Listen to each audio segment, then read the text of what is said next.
Cientistas mapearam a matemática por trás da inovação, como nós, seres humanos, criamos e inovamos.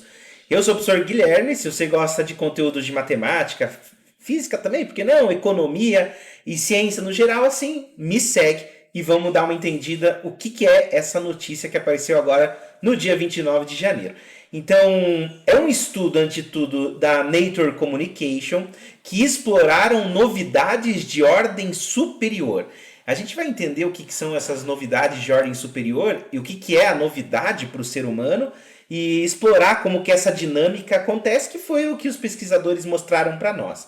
Então, antes de tudo, vale a pena a gente entender o que é novidade, que é uma parte comum da nossa vida humana e pode se referir a duas coisas. A primeira é quando estamos falando da descoberta de uma coisa nova, um item novo, um lugar que você descobriu, uma música, um artista, é uma novidade para você. Mas pode se referir também a descobertas novas para todos, desenvolvimentos tecnológicos, descobertas de medicamentos e assim por diante. Nessa pesquisa, os pesquisadores estavam preocupados com os dois tipos de novidade. Quando a gente fala aqui de novidade, a gente está falando também de inovação, né, e coisas nesse sentido. E vamos entender melhor, então, como que isso aqui funcionou? Então, esses pesquisadores, eles analisaram dados do mundo real para estudar novidades de ordem superior. E um dos primeiros desafios que apareceu no estudo das novidades é que a maioria das pesquisas, elas se concentram em novidades de primeira ordem, que são essas aparições de elementos individuais, como cita a notícia. Quando você come alguma coisa novo, quando você visita um lugar novo pela primeira vez. Mas ignora-se nessa abordagem, um aspecto que é importante na inovação, que é combinar elementos existentes para criar algo novo. Aqui a gente sempre tem comentado, né, que falar de novidade é pensar também no impacto que as inteligências artificiais têm feito atualmente. Quem utiliza, né, para criar, e muito entre aspas, criar alguma coisa nova, sabe que a inteligência artificial hoje ela é limitada, porque ela nada mais faz do que combinar textos e informações que já existem, e essa combinação gerando algo novo, mais limitada dentro daquilo que a gente está fazendo. A inteligência artificial, talvez porque não seja a inteligência humana, aquela que a gente tem mesmo e que realmente é capaz de criar algo novo. Opa! Se nós conseguimos mapear a matemática por trás desse desenvolvimento, por trás dessas dinâmicas de inovação que o ser humano faz, é uma questão de tempo até que as inteligências artificiais abracem esse modelo e consigam também inovar. Bem interessante, né? O que é essa inovação de ordem superior? Basicamente é quando nós, pela primeira vez, juntamos dois ou mais elementos e criamos alguma coisa nova. No modelo matemático, a equipe de pesquisa fez uma estrutura chamada Edge Reinforced Random Walk with Triggering, ou só ERRWT, que é um modelo que a gente está vendo aqui na figura, que é baseado numa caminhada aleatória. É um modelo matemático de teoria dos grafos que descreve como que um sistema evolui com base em etapas discretizadas. Discretizadas, 1, 2, 3, uma etapa depois da outra, não contínuo. O contrário de discreto é contínuo. E aqui nesse método, a próxima posição do caminhante depende apenas de sua posição atual. Então foi um modelo de grafos. E o movimento aqui nesse problema de random walk, ele foi completamente aleatório.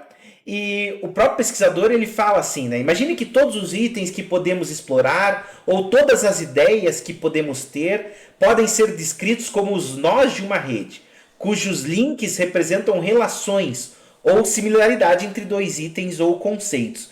Então a inovação agora nesse modelo de matemática é que ele simula a evolução dessas redes. À medida que o caminhante vai se movendo por ele não atravessa só caminhos existentes, mas cria conexões novas e surge nessa rede novos nós que buscam, nesse modelo, espelhar os processos de descoberta do mundo real. Mais algumas coisas interessantes acontecem. Explica-se que quando criam-se novas conexões ou novas combinações, Isso tem um nome, é chamado de acionamento de borda, por isso o nome. E quando há fortalecimento de conexões que já existem, isso é chamado de reforço de borda. Nesse estudo foram usados 3 conjuntos de dados e avaliados padrões de audição musical, de textos literários e livros e de artigos científicos. Foi bem interessante o resultado. O próprio professor comentou que são estratégias diferentes. Quando, por exemplo, nós estamos ouvindo uma música ou associando 2 músicas, os artistas que trabalham com isso têm mais probabilidade de repetir música ou associações no futuro. Então, há diferença assim na forma que a gente vai fazer. O que mais aqui? Há uma lei matemática que foi usada para isso, a lei de Hipps. E o que essa equipe descobriu é que essas combinações elas seguem alguns padrões previsíveis que são governadas pela lei de Hipps, que é uma relação de crescimento, né, de lei de potência. E essa relação explica para a gente como essas novas combinações vão surgindo ao longo do tempo. Então, nos dá uma maneira quantitativa, né, de medir e prever esses processos inovadores. Uma das conclusões que eles chegaram é que o conjunto de dados de música, por exemplo, os usuários com a mesma taxa de descoberta de novas músicas podem ter caminhos muito diferentes na forma como eles constroem essas músicas.